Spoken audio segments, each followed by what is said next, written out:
All right, I am live. Excited to be here today on the You versus You show. Todd Cahill here, and wanted to share some words today with each and every one of you that's watching on Facebook and YouTube and some of the group pages that we put together. This show is really for everyone out there that doesn't want to waste time in the time that we have right now, quarantine, but I'm looking for people that really want to make an impact, making an impact in other people's lives in the time that you have. So the question I want to start off today, and thank you so much for joining. If you're just coming on here live, definitely would love to hear from you. So go ahead and comment. And if also you're watching on the replay, obviously we value what you have to say, and maybe hopefully you can get some value out of the show today. We come to you every single day, Monday, Tuesday, Wednesday, and Thursday and Friday. It's called the You versus You show. Last week was our first week. I interviewed 5 amazing people. And obviously that was amazing, and we're going to keep bringing it. We're going to keep doing that. But today I wanted to go solo with a very special message about the future. What does our future look like? Whether you're tuning in from Canada, America, or anywhere else, what does the future look like for you? So in my notes, I actually wrote down in my phone, I want to bring to your attention today just what's been on my mind, and hopefully some good stuff has been on your mind, because we obviously face a crisis right now. And of course, you've already been inundated with that. We already know that. I don't want to go there right now. I think there's a point where we all get sick and tired of hearing about the crisis, the global epidemic, the pandemic, whatever you want to call it. Obviously, there's so many words for crisis, but I will say, through the studying of people like Winston Churchill, who literally had 51 9/11. So if you imagine Rudy Giuliani in September 11, 2001, was the mayor of New York, and basically stood on the rubble with our president at the time, George W. Bush. And these were great leaders in crisis. And we have, I'm actually from New York, and if you're tuning into what the Governor Cuomo was talking about, he's a great communicator when it comes to communicating in a time of crisis, and how to really lead people. So this is a time where I'm going to ask you a few questions. And if you never thought of yourself as a leader, I want to pose the question to you today is, are you a leader? Do you consider yourself a leader? Because I think one of the greatest things that you're going to get out of this crisis, here's the opportunity, here's the silver lining, is what kind of leader are you going to emerge out of it? What kind of leader are you going to become through the process of everything that we're going through, whether it's the next 30 days, 60 days, 90 days, 120 days, okay? So I want you to think about that. But I want to start off by asking you this question. I wrote it down. There's 2 great questions that I want to ask you today that I've heard from my mentor recently, and I want to share it with you today, because if you want a great future, you have to ask yourself these 2 questions. Okay, you guys ready for this? Number 1, what will you do what will I love to do now? And I can't even read my writing, but I wrote this down on my whiteboard. But the question is, what will you love to do now that you have the time to do it? So that's the first question. What would you love to do now that you have the time to do it? So what that means is, of course, we have more time to read books. We have more time to write. We have more time, of course, for entertainment. Entertainment is prevalent. I see Netflix emailing every time I stop a show. Now they're bombarding us with emails saying, hey, are you finished watching this show? Are you finished watching that show? And it's just interesting, the entertainment that we have today at our fingertips. Technology is just incredible. So, hey, what would you love to do now that you have the time? Now, here's the second question that's going to make you think a little bit, is what should you do now that you have the time? So what do you want to do compared to what should you do? So if you want a compelling future, if you want a future that you can look back at this crisis, at this time, and you can say, I'm so glad I did, instead of, oh, I wish I would have. And I think, of course, before the crisis, that's always a great question to ask yourself, is what would you love to do versus what should you do? Of course, right now, what I should do is be on Facebook Live and share words of wisdom and things that I've learned. That's what I should do, because I consider myself a leader. I consider myself a communicator. I look forward to helping and inspiring people because I really want to add value. Now, what I love to do is I would love to just I don't know, maybe work out longer than I did because I rushed my workout to hurry up and shower and get back here because I have a lot of calls and conference calls and Zooms that I have to do tonight. I mean, what I love to do is not always congruent to what I should do. So this is a great question because we have what's called distraction. And I wrote this down. There's distraction, there's reaction, and then there's action. So if you want a compelling future, and if you want to live with mission, if you want to live with purpose, and you want to be focused in this time of distraction, and a lot of people are reacting to the distraction, you can be a man or a woman of action. And I think this is a very important point because we have the opportunity right now, because we have the time. A lot of us, we do have extra time. We are not traveling. And if you're a public speaker, you're not publicly speaking. If you are in retail, you're furloughed. If you're anything right now that is furloughed, or maybe you're out of a job, and you can look at it as a horrible situation. You can look at the fact that you've been furloughed or that you're out of work as such a discouragement to you. But I got news for you. You can be distracted by the negativity. You can be distracted by what's happening around you. You can be distracted from what's happening even inside of you with your thoughts and not really taking control. You're not really being an observer of your thoughts. You're actually just reacting. So when we react to our thoughts, when we react to our fears, and we're not leveraging our fears, because we can be afraid of some bad things, but we can also be afraid in a healthy way as a leader. And because we can be afraid and have fear in a healthy way, instead of reacting, what stops the fear is action.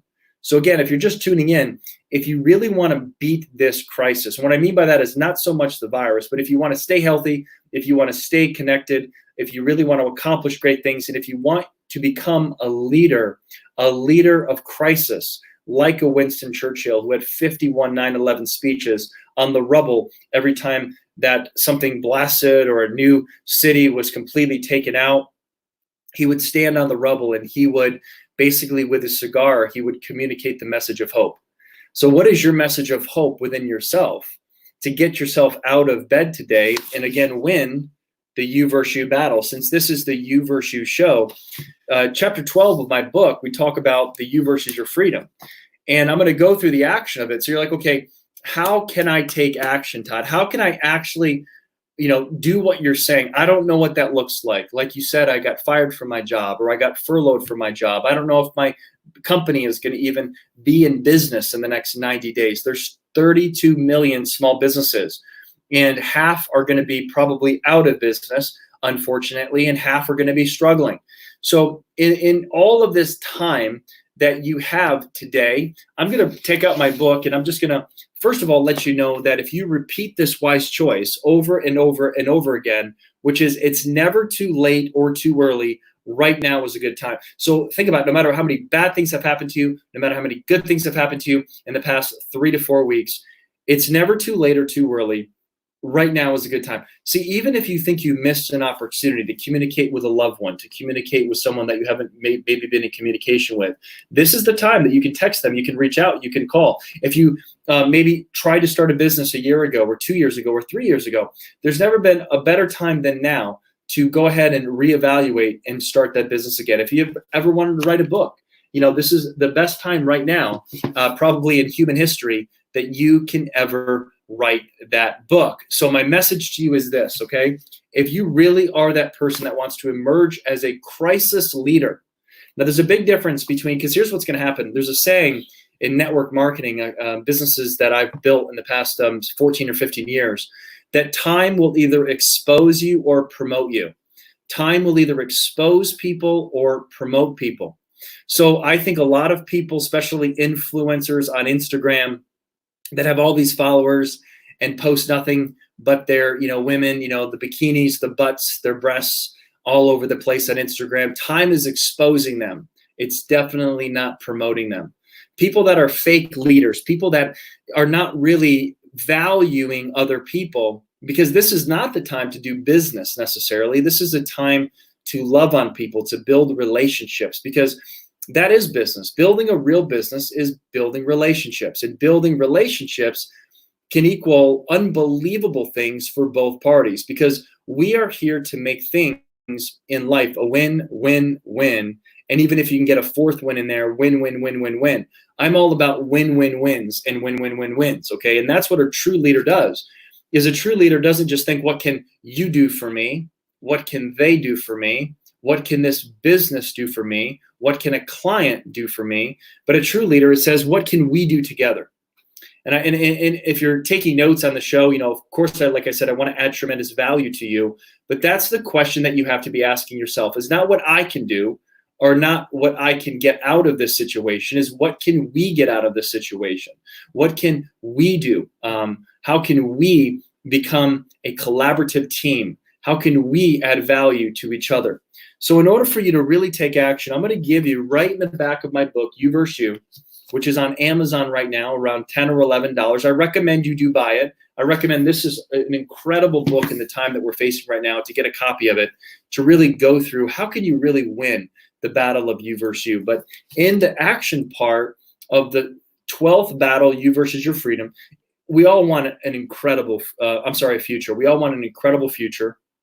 We all want an incredible, purpose in life. So I wrote this down in my book, and I'm going to give it to you. So if you want to take action, here we go. Number one, write down your life mission purpose statement. If you don't have one, I teach my clients this, and we have what's called a 5-year vision statement, a day in the life of you 5 years from now. But even down to your purpose statement, not so much your 5-year vision statement, what do you want to be, what you want to do, and what you want to have 5 years from now. But what is your mission? Like, what is your purpose statement? A statement that could be one sentence only. For me, it's basically, I'm taking 100% responsibility for my life, no matter what happens. I personally take 100% responsibility. So anytime somebody thinks that, I maybe steer them wrong, or maybe there's an issue, maybe there's a challenge, you have to think of all your challenges. Of course, the challenges that you can control. And at first glance, it might look like it's someone else's fault. But if you really do a deep dive on relationship issues, on your health issues, on your financial issues, etc., those are the 3 major issues that we all have.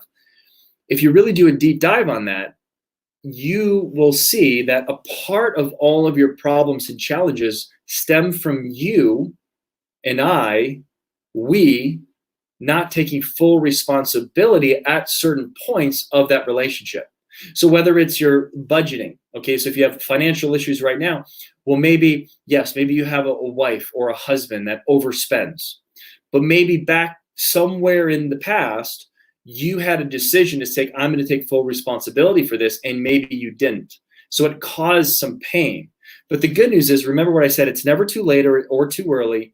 Right now is a good time. So again, if you want a compelling future, you have to start now taking full responsibility.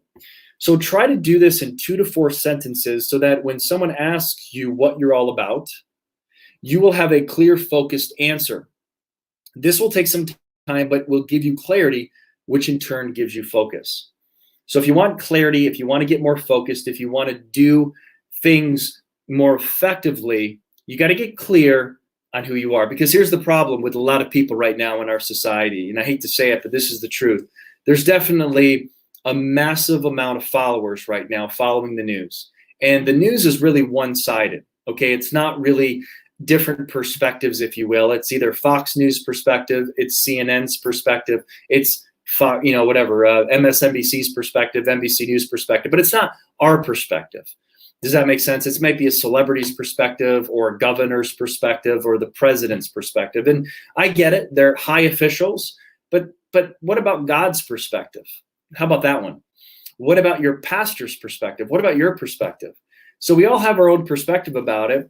So in order for you to share your perspective, in order for you to lead in the midst of chaos, you can't just sit around listening to other people's perspectives all the time. You have to say, you know what, here's my perspective. And you could rise up. And if you're obviously filled with morality, this is a time for morality. This is definitely not the time for bad values. This is a time to rise up with high values. The values of entertainment are not going to win. The values of comfortability are not going to win. The values of laziness are not going to win. But the values of leadership is what's going to win. The values of taking action, taking a stand, being bold, being courageous, investing in coaches, investing in a support team, investing in a business, or doing something, of course, most importantly, investing in others. this is the time that you're going to be uncomfortable. In fact, you're not forcing it anymore. The coronavirus is forcing all of us to get uncomfortable, and those people that stay comfortable, that they should get out of their comfort zone, are going to suffer. So if you're fearful because your values are so vague and your values are so really not even that moral, I'm not saying you're a bad person, but if they're so kind of like vague, oh, I just want my values, I just want to be entertained, I just want an easy life, I just want to watch TV, I just want to eat, I just want to drink, I just want to smoke, I just want to relax, I just want to chill in the next 90 days. Well, that's definitely not someone I want to follow. I want to follow the people that are working their butts off, like myself and like a lot of you. Okay. So secondly is think about what you would do with your life right now if you knew you were going to die in a year. That's an interesting perspective, because the bottom line is so many people are dying right now and they never would think of death 2 months ago. And I know that's the hard truth, and I know that's the reality. So not all the time can I come on and just be Mr. Positive, but that is the reality. Is there's been 10,000 deaths in America, I believe, for the coronavirus. And I would say the majority of those people that have died are not just old people. They're not just people in nursing homes that lived already a long life. They're people in their 30s. They're people in even babies. Some babies have died. There's been 20-year-olds, 30-year-olds, 40-year-olds that have died. But 2 months ago, 3 months ago, they weren't thinking about death. They were thinking about a new year. They were thinking about ringing in the new year, new me, right? And they probably had high expectations, but little did they know 2 to 3 months later that they would be dead. But the reality is death is not a morbid thing to talk about. Death is actually one of the best things that we can talk about, because it is the ultimate fear that you should have. Fear of death is good when it's attached to realizing that you need to live in the moment. Because if you can really understand and grasp living in the moment, no matter what happens, whether you're healthy or not, this is your life and you have this moment. Now, think about death, and that if you were going to die in a year, how would your life be different? What chances would you take? What risks would you take? What would you do? Would you just watch Netflix for the next 12 months and just be done with it and then die? Okay, but what about the legacy that you're leaving? What are the things that you need to take action on that you know beyond a shadow of a doubt that you should be doing, but you're too lazy? See, you're reacting and you're being too scared and you're being paralyzed by the wrong kind of fear when you should be taking action because of the right kind of fear. Okay. Again, I don't want to sound morbid, but it's pretty fascinating exercise to think about that. How would you spend your time with the ones that you love? That's a great opportunity that we have the time to spend with the ones that we love.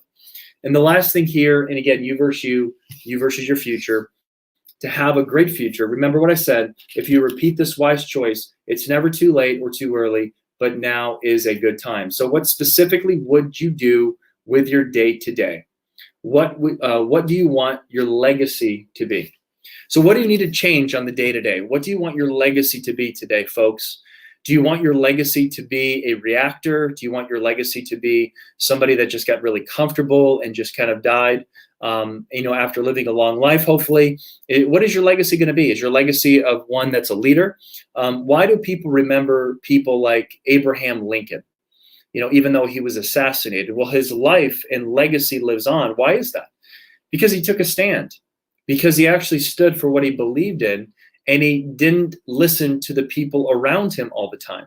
When he was in the Civil War, North against the South, and he was literally the president and literally the mid-1800s or higher that had to make some very tough choices. And obviously some people didn't like those choices, and he was assassinated. What about Martin Luther King Jr., who was assassinated? What about John F. Kennedy? I think one of the best presidents in the 60s was assassinated because he had to make some tough choices, and some people didn't like that. So, hey, if you're afraid of making tough choices, then you're not a leader, because a leader rises up and a leader knows his or her purpose. And there are repercussions for speaking the truth sometimes. There are going to be people that don't like what you have to say. There's going to be people that unfollow you on social media. I mean, compared to John F. Kennedy and Martin Luther King Jr. and Abraham Lincoln, if someone defriends you or unfriends you, big deal. Just get a new friend. It's amazing. I'm going to delete half my people on Facebook because I want new friends, because a lot of them don't even watch my Facebook videos. Why do I want them? I want new people. I see some new people that I added just today that are watching this right now. I want to get rid of some of my old people I've known for 10 years. They don't even engage. Get out of here. Look, I want to be able to lead people that want to lead themselves so that they want to lead others. That's what my coaching business is all about. That's what I've done in network marketing for years and years. But my focus right now is a focus of developing people in this crisis. That's my focus. My focus is developing myself so that I don't waste any time, so that I can come out of this crisis more confident as a leader, not narcissistic or not ego-driven, but more confident that I was able to step up in a time that I could have paused or hit the pause button and just relaxed. Because I was so fearful, I just kind of, okay, I need a timeout. Now, I'm saying, hey, it's a good time to have some timeouts. It's a good time to read more. It's a good time. I got my best friend here, the BIBLE, right? And I've read this baby more than I've ever read it in the past 3 weeks than the past 3 years, okay? And I hate to say that publicly, but it's the truth. So reading this more, having my coffee in the morning, having a routine, having my meditation, being able to work my business. And by the way, business is exploding. Our coaching business is exploding because we're really adding value to people. We're really there for people, massively communicating them, walking through this. People are scared. We're able to identify the wrong fears and also the right fears and go with the right fears, and then use that as leverage and use that as accountability and actually even motivation. So that way the compound effect takes place in these people's lives 60, 90, 100 days from now. So when things kind of go like this back up at the end of this year, then they're going to be so extraordinarily amazing that anyone's going to want to follow them. So the definition of leadership, and I'll close with this, is very simple, okay? And everyone can relate to this definition. The definition of leadership, of course, there's a few, but I believe the best definition of leadership is to a person who wants to be a leader is to inspire and encourage average people to perform above average. Okay, let me repeat that one more time. To inspire and encourage average people to perform above average. So let's say we're all average, because you know what? We're born pretty average. We're born extraordinary human beings, but we're born average we don't have skills yet. We don't have knowledge yet. We can't even walk yet. Okay. So again, we're not extraordinary skilled people when we're born. And then of course we have different types of education. People read certain books. People don't read books. People go to different schools. Some are good schools. Some are bad schools. So we kind of meet each other in this world once we're adults, right? And our intellect might not be very high. Sometimes it is high. Sometimes it's low, lower than most, whatever. Okay, we come from humble beginnings. Some come from a silver spoon. But at the end of the day, in order for you to be great, no matter where you come from, whether it's this ghetto or this development that very wealthy people come from, at the end of the day, it doesn't matter. What matters at the end of your life is, were you able to inspire and encourage people to perform above average? That's pretty much the definition of leadership. So were you able to not only inspire and encourage yourself every day, and that's why I highly recommend having a coach, because you can inspire a lot of people, but who's inspiring the coach, right? Who's coaching the coach? So that's why I believe everyone needs a coach to get everything that's inside of them out. Like I need a coach, but I also coach others. Does that make sense? So that's number one, leading yourself, the you versus you battle. Are you intentionally leading yourself? Are you intentionally growing? Do you have a personal growth plan? What does that personal growth plan look like? How are you doing in that plan? Do you have it mapped out? Do you have it written down? Like I said before, do you have your purpose? Do you have your calling? Is it written down? Or are you too busy with being busy? Because busyness is a form of laziness. And now more than ever, you shouldn't have that excuse of, I'm too busy. I'm too busy playing Monopoly. I'm too busy playing board games and watching movies. Okay, no one is too busy nowadays. So now is the time to reevaluate. Now is the time to really reflect. What is your mission in life? What is your calling? What is your purpose? Okay, so that is really what a leader looks like. Now, the last thing is I want to share with you is, the good news is you can develop into a leader, but you're going to need help, and you're going to need guidance, and you can't do it alone. I don't know why God made us that way. He gave us all the ingredients inside of us to be great, to be legendary, but we can't do it alone. Jesus had 12 disciples, even one, obviously you know the story of one of them, Judas. But 11 men, think about this, after Jesus died and resurrected. We have Easter Sunday coming this weekend. So once Jesus ascended back to heaven, 11 men took the gospel 2,020 years ago to the world and were highly persecuted. Most were killed. Almost all of them were killed, executed. And then John was exiled. And you have right here this book, and you might call it a religion. I call it a relationship, or whatever you want to call it. Statistically, even if you're an atheist, how many people are Christians? Multi billions of people, not even just now, but in the past, billions and billions and billions and billions and billions, probably even trillions, since 2,000 years ago.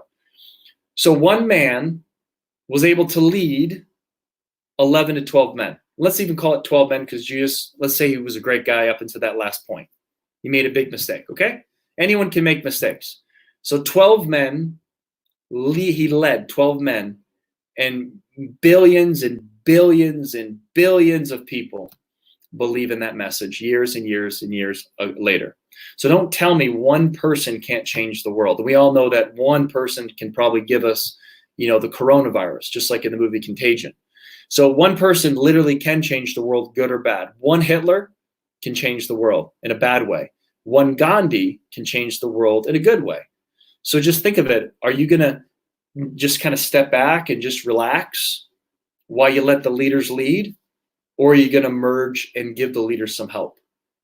So it's up to you guys. The you versus you battle is real. You have to choose every day to win it. And it's a battle. It is not just this little kind of playground or game. It is a battle, and I don't care what anyone says about let the universe just fill you with the presence of the universe. Well, right now the universe is very upset, okay? So you can't just meditate all day and expect you to be a leader, or do yoga all day, okay? You've got to take some action on yourself. All that's great, but you also have to do something about it. You can't just sit around and meditate. That's part of it. But then you have to get the answers that you're looking for from God, from the universe, and then take action on the message. That's how you're going to impact the world, and that's how you're going to impact people. So with that, guys, hopefully you got a lot out of this. Please share this. We definitely want more eyes, more views on the You vs. You show. Obviously, this is all free. It's coming from YouTube, my Facebook page, my business page, and we're going to post it on IGTV on Instagram. You can follow me at Todd M. Cahill on Instagram. Coming to you with just a lot more guests in the next few weeks. Average people that are performing above average. That's why this is a leadership show to help you develop, first of all, yourself, to discover who you really are, and then eventually create the breakthroughs in your life and then transform into a leader. So with that said, guys, thank you so much for watching. Have a fantastic night. Make sure that you got a plan of action. And I'm going to leave you again with these two great questions. I love them. I wrote this down. That's how good they are. What will I love to do now because I have time? What should I do now because I have more time? The power of words. What should I do now that I love to do, that I have more time? Or what should I do? So make sure you're doing what should I do, not just what you love to do. Because sometimes what we love to do is not what we should do. So with that said, thanks so much for watching, guys. Appreciate it. If I could do anything for you, let me know. Thanks so much for watching the You vs. You show. We'll come to you back live tomorrow, 7 p.m. Central, with a guest. Thanks so much.